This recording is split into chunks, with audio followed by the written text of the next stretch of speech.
Hello everyone, my name is David Peterson. I will be analyzing the painting, The Last Supper, created by Leonardo da Vinci. Leonardo da Vinci was born on April 15th, 1452, and died on May 2nd, 1519, in Amboise, France. Leonardo was a scientist, mathematician, engineer, inventor, anatomist, painter, sculptor, botanist, musician, and writer. He was widely considered to be one of the greatest painters of all time, and perhaps the most diversely talented person ever to have lived. Leonardo's most famous work is from the Mona Lisa and The Last Supper. Leonardo da Vinci was commissioned to paint The Last Supper for the monastery of Santa Maria del Grazie in Milan. The Last Supper is a tempera on stone. The dimensions are 15 feet by 1 inch by 29 feet. Seen today, it is not as good as it was seen during the Renaissance period, because Leonardo experimented with oil and tempera, making it look deteriorated over time. When you first glance at the art piece, it is evident that this is a religious piece of artwork. This is the night where Jesus Christ says, "One of you will betray me." In the Bible, this verse is from Mark 14:18. This is supposed to be the moment after Jesus Christ has said that to his 12 apostles. You see many diverse reactions around the dinner table after Jesus Christ has said this. You see Jesus Christ reaching for bread and wine, which symbolize how in church people drink the wine and eat the bread. This process is known as the Holy Communion. Jesus' right hand is reaching for the wine, but it also looks as if he may be reaching for the bowl. Judas also looks as if he is reaching for the bowl, and in the Bible, Judas is the one who ends up betraying Jesus Christ. Judas has been paid off to betray Jesus Christ by the Romans. In Judas's other hand, you can see a bag of silver, which was the money that the Romans had paid him. Going from left to right, you can see Bartholomew, James Minor, Andrew, Peter, Judas, Jesus Christ, Thomas, James Major, Philip, Matthew, Thaddeus, and Simeon. All the apostles seem way too crowded, and it creates sort of a kind of chaos. Bartholomew seems as if he wants to get to the bottom of this accusation. James Minor seems as if he's comforted because he knows it's not him. Andrew seems he's scared because the knife Peter has, yet he could also feel accused. It's as if Jesus Christ is a centerpiece of the harmony, and because of his imperfect flaws, he symbolizes how with the apostles that there will be sin and there will be betrayal, as we see with Judas. To the right of Jesus Christ, there is a group of 3 apostles: Judas, St. Peter, St. John. St. John, who is Jesus' protector, is holding the knife behind his back. When Jesus stated that someone will betray me, St. Peter's actions are basically acting as secretive and protective of Jesus Christ, wanting to help him out. Then there is St. John.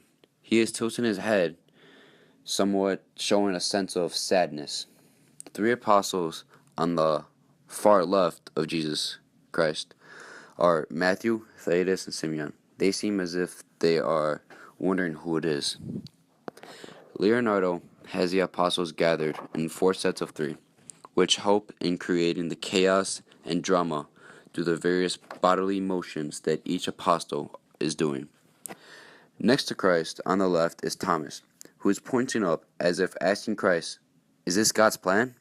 For one of us to betray you?" James Major, to the left of Thomas, who is somewhat offended by what Jesus Christ had said, and then Philip, who is also in opposition to what Jesus Christ has said. With the idea of both James Major and Philip, both in opposition of somewhat being offended by what Jesus Christ said, this shows the characteristics of the High Renaissance. The period of the High Renaissance art is characterized by self-confident humanism. Some characteristics of the High Renaissance are nativism and sense of stability and order. We see this in The Last Supper, the sense of stability and order. This is evident in Jesus Christ, who is creating the serenity and harmony throughout the whole chaos, which also commends to the naturalism, because it is only natural that when Jesus Christ said, "One of you will betray me," that it frustrated all of the apostles and it made them act the way they did. This shows a divinity between the holy and the flawed. Leonardo used many principles of design in the Last Supper. He uses a pattern of the bread and the wine on the table. Leonardo creates emphasis in the painting by focusing on Jesus Christ, making all of the apostles look and point at him in the same sort of way, which makes our eyes to be fixed on Jesus Christ, which also makes it a focal point.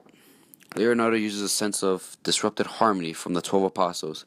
It gives the viewer a sense that all parts are there, but everything is in chaos, while Jesus Christ is also creating a sense of peace and harmony by staying calm and collective. There is movement which is seen by the apostles reacting in several different ways, which help direct the eye through the image. The unity aspect can be seen as how each apostle's actions help create the whole story of the image. Leonardo also uses formal elements in this painting. He uses implied lines which help direct the eye of the viewer to focus on Jesus Christ. He uses a polychromatic color scheme, for example, the complementary colors which are seen in the painting of the clothing of the apostles and Jesus Christ. For example, the blue and orange and the red and green. The painting is very symmetric. The background also helps with this. There are shapes in the painting, geometric to be exact, such as rectangles, which are seen in the tablecloth and the background of the doors and windows. But there is also a sense of form. We've seen this in Jesus Christ, the 12 apostles, and the bread and wine. This gives a 3D feeling throughout the painting. The space is very crowded, which helps add to the chaotic feeling in the painting. As touched upon earlier, the original painting by Leonardo is tempera and oil-based painting. This is unique because artists use one or the other during this time period, and Leonardo combined both. I believe this is coherently a statement from the Renaissance period, stating that I'm going to express my free will, and that I do not have to follow everything that is done around here. Leonardo knew that tempera is done on wet plaster, but Leonardo did not do that. He used dry plaster, which is why today it is seen as less durable and the colors are flaked off. This is another example of how I believe Leonardo was freely expressing himself. My artwork that Leonardo da Vinci inspired me to do is a mission board. A mission board is a realistic set of goals that are obtained through time. In the Last Supper, each apostle and Jesus Christ play together for an overall story. All of my goals play together for my life story. I know that I won't obtain all of these things because I will have challenges that set me back, but it's through perseverance and support that will help me get through my goals. This mission board is pretty much everything that I have to look forward to in my distant future. I'm going to become a Marine.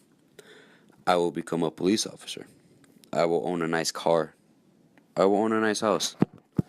I will have money, and I will live in a nice, safe place. I will have a good credit score to help me obtain these materialistic goals. But most importantly, I will have love and family that will help tie my story together, just like how the 12 apostles and Jesus Christ tie their story together. Every detail in the Last Supper is vital to the understanding of it.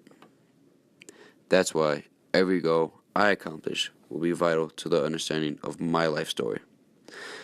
This is why I will never give up.